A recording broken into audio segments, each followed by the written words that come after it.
Hello, Crenshaw Bulldogs. I wanted to share with you a little tool that we created this year for our teachers of EB and ESL students. The bilingual department came together and created a dual language superlingual guidebook. Today, I'm going to share with you some of the strategies and the look fors when we are in classrooms to help support these students and make sure that we're setting those high expectations and growing them 1 year plus. Our dual language program is guided by a clear mission to elevate student success for a multilingual world, value community backgrounds and linguistic heritages, and grow instructional capacity for exceptional language outcomes. Every day, we strive to create classrooms where students are not only learning multiple languages, but also building the skills and confidence to thrive academically and socially in a global society. We know we are successful when we see measurable growth through MAP and TELPAS scores, classroom observations, staff surveys, bilingual and ESL certification tracking, and our own results driven accountability report card.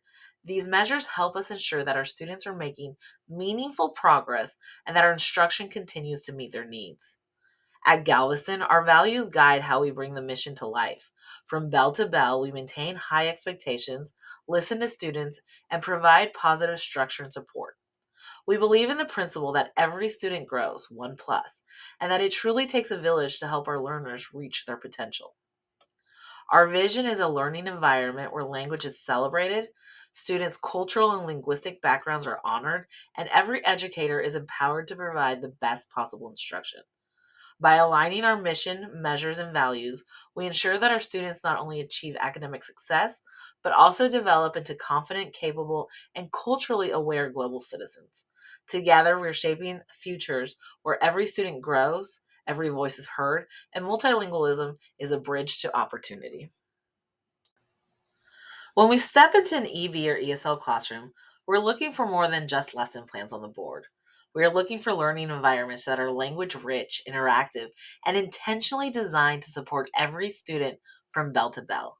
A language rich classroom provides students with meaningful opportunities to hear, see, and use language. This includes accessible vocabulary, word walls, sentence frames, visual supports, and student friendly language scaffolds. Students should be actively engaging with the language throughout the day and not just during isolated activities. An interactive classroom is one where students are talking, collaborating, asking questions, and responding to each other. Engagement is visible. Students are thinking, critically expressing ideas, and learning from their peers in structured and meaningful ways. Intentional instruction means every moment is purposeful. From the first bell to the last, teachers plan learning experiences that are clear, scaffolded, and aligned to language and content goals. Teachers model, check for understanding, provide feedback, and adjust instruction in real time to ensure every student is supported and challenged. When we seek these look fors, language rich visuals, interactive student engagement, and intentional bell to bell instruction, we know that students are not just present, they are learning, growing, and developing the skills they need to thrive. By creating these classrooms consistently, we empower these EB and ESL students as well as the other students sitting in our class. When we observe these EB and ESL classrooms, there are several look fors that tell us students are fully supported and engaged in those learning activities. The classroom environment should be welcoming, organized, and reflective of students' linguistic and cultural backgrounds. Students should see their identities, values, and visuals, anchor charts, and classroom displays. Clear objectives guide instruction. Students should understand that what they're learning in both content and language are important, and the objectives should be visible and referred to throughout the lesson. Linguistic spaces are critical. These areas where students can practice language through speaking, reading, and writing. These include areas for collaborative learning, interactive centers, and opportunities to engage in meaningful discussion. Language development should be intentional, supported throughout the lesson. Teachers should use scaffolds such as sentence stems, modeling, and structured discussions to help students develop academic language and communicate their ideas effectively. And finally, we look for the use of those notebooks and word walls that are essential tools for our students. Notebooks provide students with a personal space to record vocabulary, practice writing, and track growth. Word walls give constant visual access to keywords and phrases, supporting both comprehension and expression. When we see these look fors, engaging cultural responsive environments, clear objectives, linguistic spaces, focused language development, and meaningful use of notebooks and word walls, we know that students are supported to thrive academically and linguistically. Objectives are essential because they give students a clear understanding of what they're learning and why, both in content and in language. For EV and ESL students, objectives help bridge language gaps and provide a roadmap for success. Student friendly and visible. Objectives should be written in a language that students can understand and posted where everyone can see them.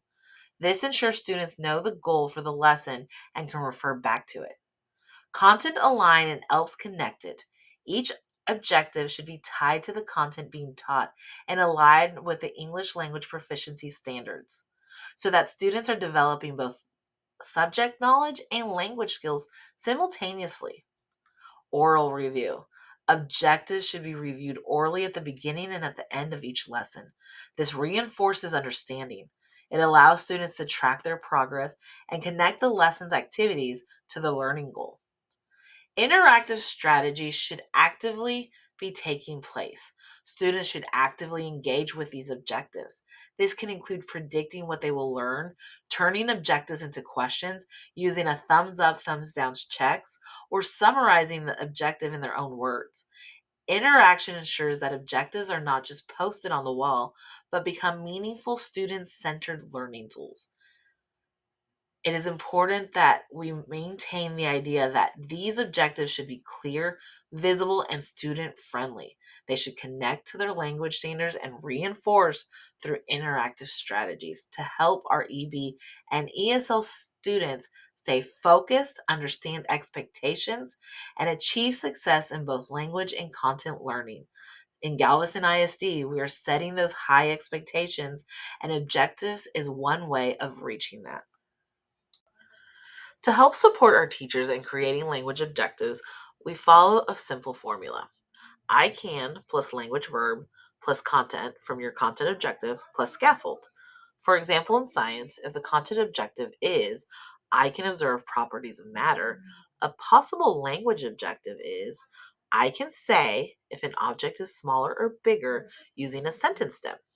The language verb is say. The content is smaller or bigger, which is the one of the properties of matter. The scaffold is the sentence stem. Another language objectives could be I can describe the properties of an object using a word bank. Once again, the language verb is describe. Content is properties of an object, and the scaffold is the word bank, which would also include images. Objectives are more than words on a board. They're a roadmap for student learning. To be effective, objectives should be verbally shared with students. They should be discussed at the beginning of the lesson and reviewed at the end to reinforce that learning. It helps us check for progress. But it's not enough to simply post objectives on the wall. There are several interactive ways to incorporate objectives into instruction. Echo or choral read. Students repeat the objectives aloud, reinforcing language and comprehension. Fill in the blank read. The teacher pauses at key words and students apply them, actively engaging with the language. Discuss the verbs. Talk about what the action words and the objectives mean so students understand exactly what they are doing. Annotate objectives. Use colors to highlight key words, circle verbs, draw boxes around the what, or sketch visuals to make objectives memorable. Predicting. Ask students to guess what will happen in the lesson based on their objectives. Activate that prior knowledge. Ask what students already know or remember related to the objective. Posting objectives without discussing them does nothing to support students. It wastes time and space. When objectives are actively shared and interacted with, they become a powerful tool for our students. The engagement, the comprehension, and the ownership of learning will take place. When visiting classrooms, we're looking for those linguistic spaces. They center around that student created vocabulary, making sure it's displayed and it's connected to current learning. We're looking for anchor charts, which include visuals, even better if they're bilingual. And in your case, those would take place inside their notebooks. Linguistic spaces are intentional classroom areas. They're tools and strategies that support language learning, helping our EB and our ESL students. They develop both understanding and expression in English thanks to these. They support language development, they increase access to content, they encourage academic talk, and they build confidence and autonomy. They also promote differentiated learning, encourage connection to prior knowledge. Visual language rich supports help students link new concepts to what they already know. So when we ask for anchor charts, we're wanting to make a connection with the student and their learning. Linguistic spaces provide visual, auditory, and interactive resources for our students. They need to be able to hear, see, and practice the language. For example, it's those word walls, the sentence frames, but also providing bilingual dictionaries, labeling things in your classroom. It might be small, but it could help your student. EB and ESL students often struggle when language becomes a barrier to understand the subject matter. Linguistic spaces offer scaffolds like vocabulary charts and those sentence stems that I keep repeating. So students can engage with lessons without getting stuck and feeling that they're not able to complete the task at hand. Spaces invite students to practice speaking, listening, reading, and writing. Structured areas like conversation corners or collaborative writing stations help students experiment with language and in a low pressure setting. Students can refer to these tools independently, reducing reliance on teacher support and building their self confidence. Not all students are the same language levels. Linguistic spaces let teachers adapt resources to meet the needs of their different students without slowing down others. For example, you could do paired reading corners with bilingual books for beginners while advanced students tackle grade level text. Notebooks give EB and ESL students a consistent place to practice language and organize their learning. They help students build vocabulary, check their progress, review content. A notebook becomes their personal resource, boosting confidence and ownership while supporting both language development and subject learning. It is important that we include word walls in our classroom and that we use them the way they're intended to be used. Word walls help build vocabulary. They give students constant access to keywords, helping them learn and remember new vocabulary and context. They also support reading and writing. Students can refer to the wall while reading and writing, which helps them spell words correctly and use them in sentences. It reinforces their language structures. Seeing words organized by topic, category, or function helps students understand grammar and sentence patterns. It also encourages independence. Students can use the wall as a reference instead of always having to ask the teacher. It helps build their confidence and self reliance. It enhances their oral language. Word walls, believe it or not, create opportunities for discussion and practice, helping students say, hear, and use new words in conversation. And it supports the differentiation that's needed for our students. Teachers can add visuals, translations, or example sentences for students at different language levels. When creating your word wall, select the type of word wall you want to implement. Decide how words will be displayed so that the words can be used by students. Determine when you will add words to the word wall and plan your word wall routine. Identify which interactive activities you will use. Now, there are guidelines to follow.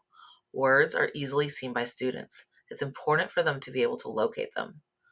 It's important that you continue to add to this word wall and not leave it empty throughout the year. Words do not remain on the wall indefinitely, and activities are to be done with these words. It is important to make our word walls interactive and to have activities to go with it. Displaying words on the word wall does not help students learn the words. It is important to have students interact with the words. So here are a couple of activities that you can use, whole group activities, such as chant the words. Teacher points to the word and chants the word. Students choral or echo chant.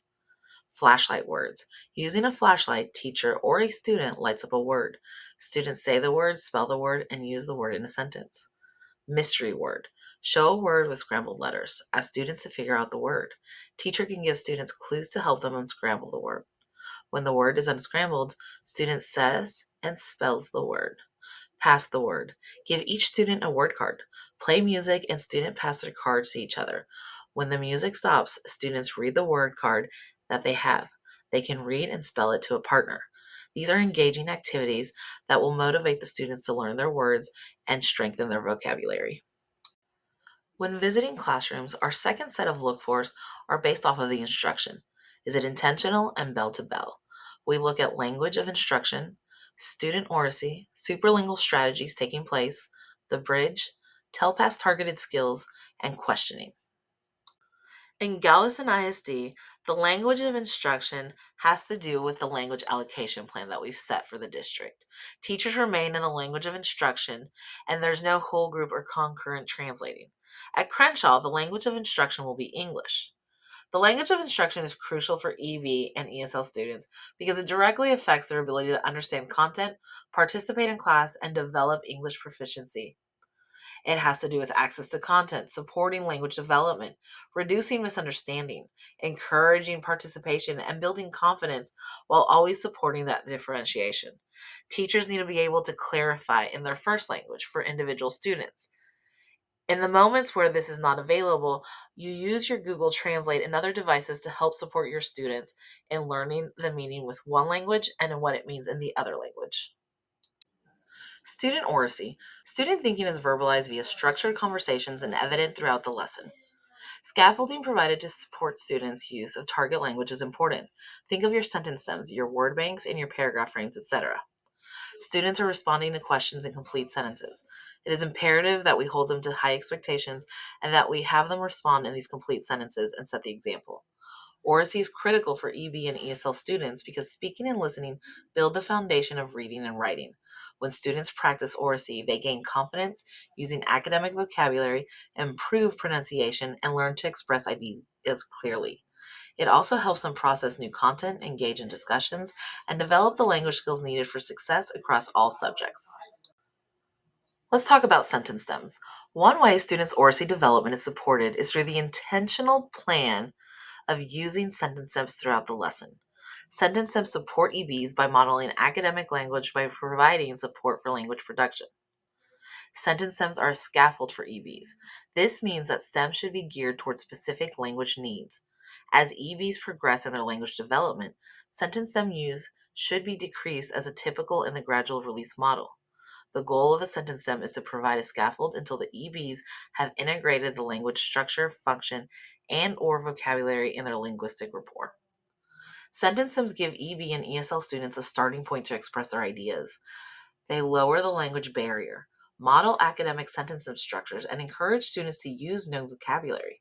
By providing structure, stems build confidence, support participation in discussions, and help students develop more complex and complete responses. When creating sentence stems, teachers should think of the following. They need to be able to identify the content objective. Think about what language students need to be successful in the lesson.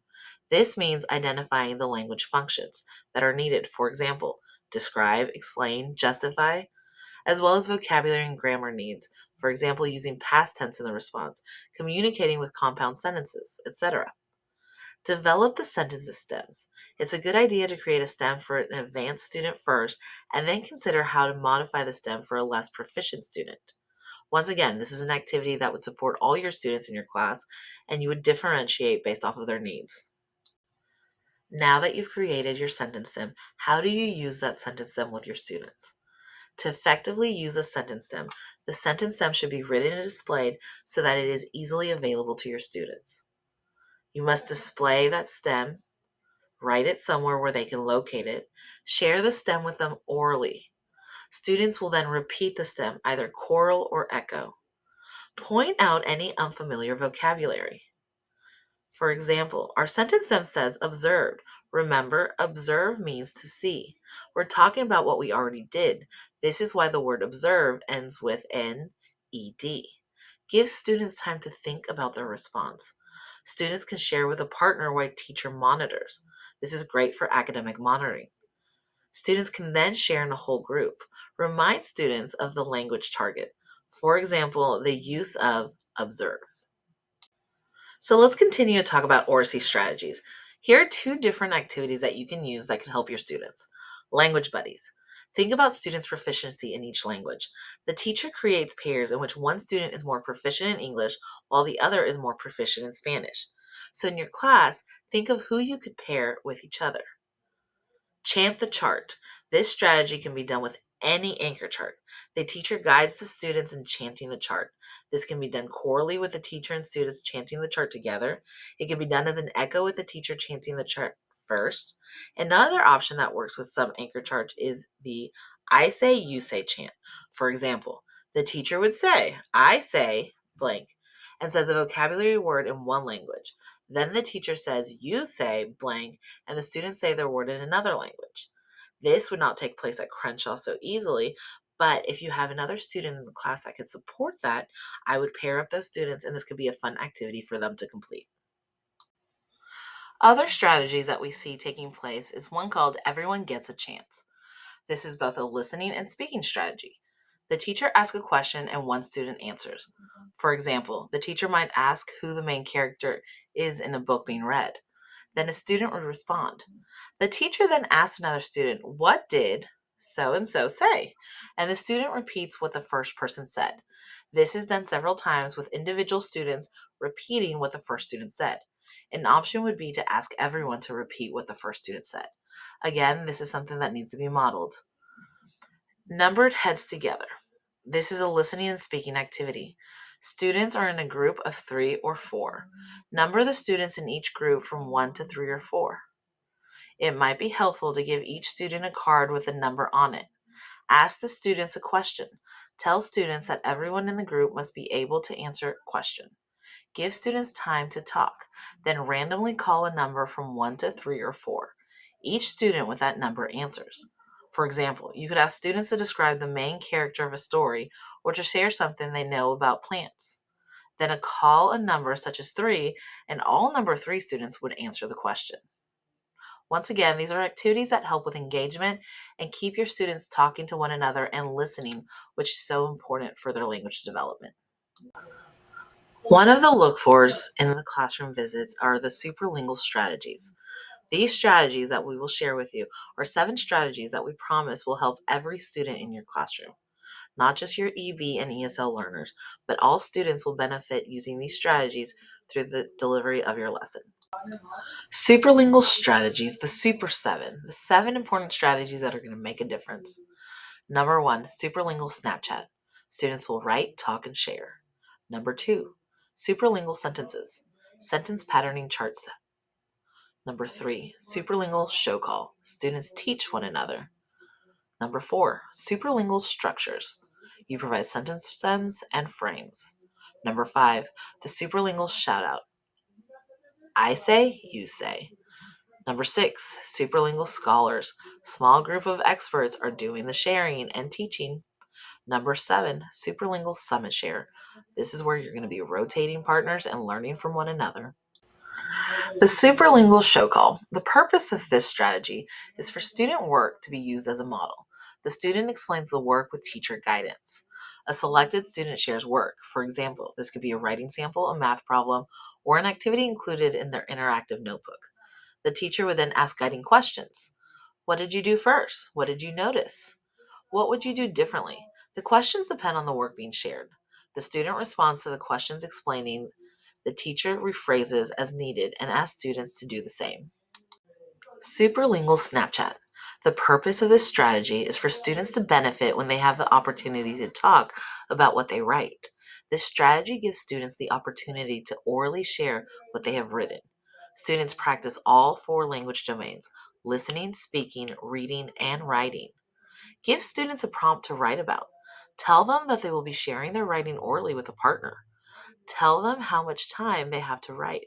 Set the expectations when doing this activity and let them be prepared and know what is expected of them. Once students have written, they will turn to a partner. Each partner will read aloud what was written. Once students have read aloud what was written, they will then discuss the prompt. Sample prompts could be: what is similar about the 2 writing pieces? What is different? Why do you choose to write about the topic? If you were to add more to the topic, what would you add? Or simply go with your Think SRSD writing prompts that are taking place to help prepare your students with their ECRs and their SERs. Short constructed responses are a great way of practicing the Snapchat. The Superlingual Summit Share, a great way to get your kids moving and talking to one another. The purpose of this strategy is for students to orally share about a topic with their partner. This strategy focuses on the listening and speaking domains. First, you need to divide your students in 2 lines. The 2 lines should face one another. The lines can be formed randomly. Another option is to place students who are stronger in English in one line and the students who are stronger in Spanish in another line. In your case at Crenshaw, you might want to put your stronger students with content based knowledge on one side and the ones who are struggling on the other side. 2. Give students a prompt, a question to discuss. Students discuss with their partner who is facing them. If students are grouped into Spanish and English lines, which in your case might be higher and lower students based off of their needs, ask the students who are stronger in the language in which the question was asked to discuss first. So, what does this look like for you? Ask the students who are stronger in content to answer the question first. This way, what they say can serve as a model for the other group of students. When students have discussed the prompt, ask several students to share their responses.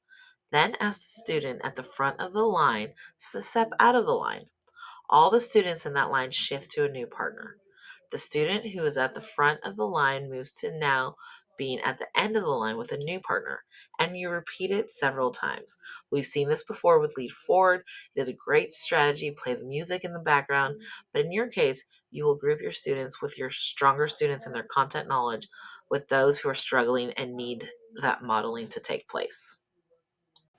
Superlingual scholars, or what we've been calling for a long time, a jigsaw. The purpose is for students to use all four language domains, listening, speaking, reading, and writing, to develop knowledge about a topic. Students are divided into groups. 4 or 5 groups work well. These are their home groups. Within each group, each student is numbered 1, 2, 3, or 4, or 5. Students then divide into their expert groups by number. All of the ones form a group. All of the twos form another group. These are the expert groups. Within their expert groups, students become an expert in a topic. For example, if words that begin with a certain syllable is a topic, Group 1 might think of all the words that start with SA. Group 2 would think of all the words that start with SE. Group 3 would make a list of all the words that start with SI, etc. We would see these at the younger grade levels. At the older grade levels, you would pick different terms based off of what you're learning in science, social studies, math, or reading. Another example would be a math problem. Each expert group would work on a different math problem. After the expert groups are finished, each student returns to his or her home group. In the home group, students share what they've learned and did in that expert group. This is a great way of getting them to listen to one another, explain, which requires speaking, they have to do reading, and they have to write what they learned to take back to their home group. Superlingual shout out. The purpose of this strategy is that it is a vocabulary building strategy. When a subject is taught in one language, then the vocabulary needs to be developed in a partner language. Additionally, this supports students using both their languages to understand concepts and skills. This strategy is also referred to as I say, you say. So, what does this look like at Crenshaw?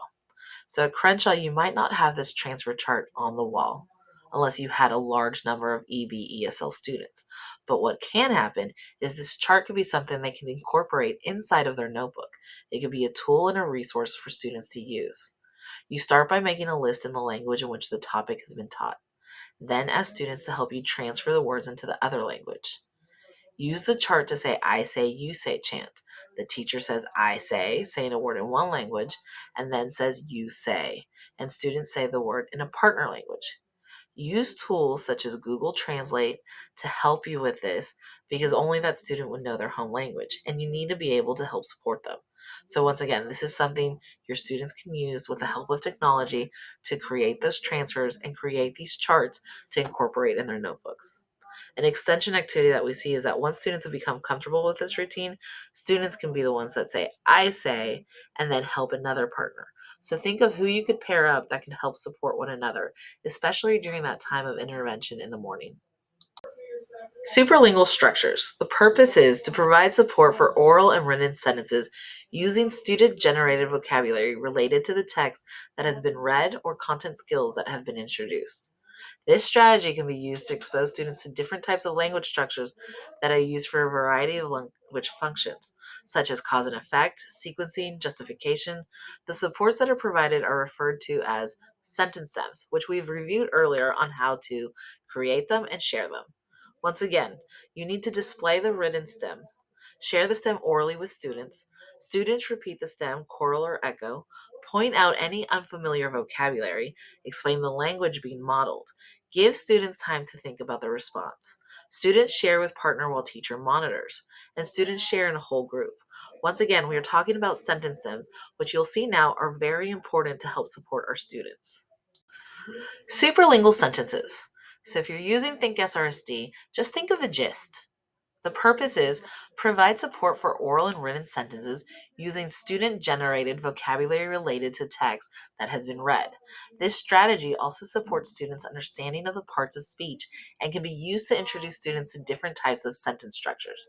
This strategy is also referred to as sentence patterning chart. If you look at the picture, students are picking out an article, a noun, a verb, propositional phase. It's another way of doing the gist, and it gets your kids writing and practicing what we know are the different types of sentences that they need to be able to complete as they get to those upper grade levels. Now that we've reviewed the different superlingual strategies, let's talk about some of the other look fors in classrooms. Now, the next one, called the bridge, is something you'll not see taking place at Crenshaw, but it's important to know what it is. Bridge lessons are regularly taught, typically at the end of the week, to connect alternating language. Bridge lessons include a vocabulary transfer, metalinguistic chart, and bridge notebook. So the takeaway here for our Bulldogs is it's important to use vocabulary, use anchor charts, and making sure our students have that notebook in hand so that they can use it as a tool and a resource. You will hear a lot of talk about TELPAS. It is part of the accountability. So TELPAS targeted skills are important when delivering our instruction. You must have structured and TELPAS targeted speaking and listening opportunities for your students, and they must be evident throughout the lesson. Writing activities should include some sort of development in fluency and oracy components that are interactive. Summit K-12 usage follows GISD expectations and guidelines. SRC graphic organizers are evident in your classroom, and they're evident in the Summit K-12 usage. It is important for our students to be able to plan what they're going to write and plan what they're going to speak. So we use that power cycle to help with both writing and speaking.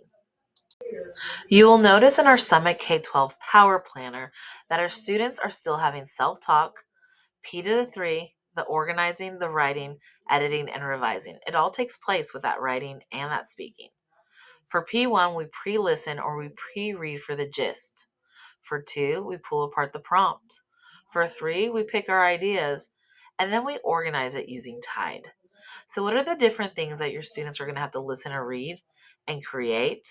Well, they're either going to have to describe a personal experience, watch and record a multi-step answer, explain a process, describe 3 things from a photo, formulate a question, tell whom you agree with and why, compare and contrast 2 images, use a map to provide directions, explain your answers, view the image, record what will happen next, explain a response or reaction to a situation, or listen to a video and record answers to the questions. All of these are prompts and things that your students will encounter when taking TELPAS. So that is why it's important to get them using the planner when using Summit K-12. Questioning. Questioning is important for EB and ESL students because it pushes them to think critically. Practice using academic language and engage more deeply with your content. Asking and answering questions gives your students opportunity to clarify understanding, build vocabulary, and gain confidence expressing their ideas. It also lets teachers check for comprehension and provide support right when the student needs it. Teachers should be asking questions that are aligned to students' language proficiency levels. Randomizers are a great way and they work effectively. Now, when questioning, you'll have your beginner questions, your intermediate, and your advanced. For example, on beginners, questions with nonverbal responses, yes or no. Give multiple choice. For intermediate questioning, you now give choice questions, who, what, when, where questions, how and why questions that are rewarded. Advanced, questions with embedded definitions of academic language. So now that we've seen the look fors in the classroom, let's go over some more interactive strategies for second language acquisition. Chunk Challenge Chew Chat Check is a favorite. Now I dare you to say that 5 times, doing it pretty fast. Chunk Challenge Chew Chat Check. So, chunk. Teachers provide students with a chunk of information. For example, teachers can provide part of the mini lesson, Read a portion of book, show students a photo, engage students in an experience, or use a video clip. Challenge. Next, teachers are asking students a question or providing them with a prompt. That is the challenge. Chew. Chew refers to that time students to individually think about how they will respond. Students use a signal when they're ready to respond. It is essential that EVs are provided with thinking time. Chat. Students share their responses with a partner. Turn and talk. Talk to your partner. Encourage them to do the speaking domain. Check. Finally, the students share with the whole group, which serves as a check for understanding. Once again, the Chunk Challenge Chew Chat Check is quick, easy, and you'll get a feel for how your students are understanding and comprehending what is being taught. Another great interactive strategy is the mix freeze group. We've all done it before, and it's fun for the students. Students walk around the classroom saying hello to one another. You mix them up until the teacher says freeze. At this point, students get into their groups according to the teacher's directions. Partners, group of three, etc. Teacher says, make sure everyone is in a group. Once students are in their groups, they can work together on an activity or answer a question. This is a great way of mixing it up and making sure that your students don't always form the same group. Now, if you have students that benefit being from one another, you might want to take that into account and make some changes yourself. The quiz trade. Each student needs a card with information on it. For example, each card could be a sight word, a word in a family, a number, etc. Use your vocabulary. Think of how you can incorporate this across content areas. Students pair up and quiz one another on their words. Then they trade words, find a different partner, and repeat the steps. It's a great way for you to walk around, academically monitor, while your kids have fun with a little bit of music in the background, and they're quizzing each other on what they've learned in their lessons. Using different learning strategies for EB and ESL students is important because these students are learning both language and content at the same time. Strategies like visuals, sentence frames, graphic organizers, and cooperative learning give language support, making content more accessible and building confidence. The benefits include faster comprehension, stronger participation, and better retention. These strategies also help other students by providing multiple ways to engage with content, supporting different learning styles, and encouraging collaboration and deeper understanding for everyone.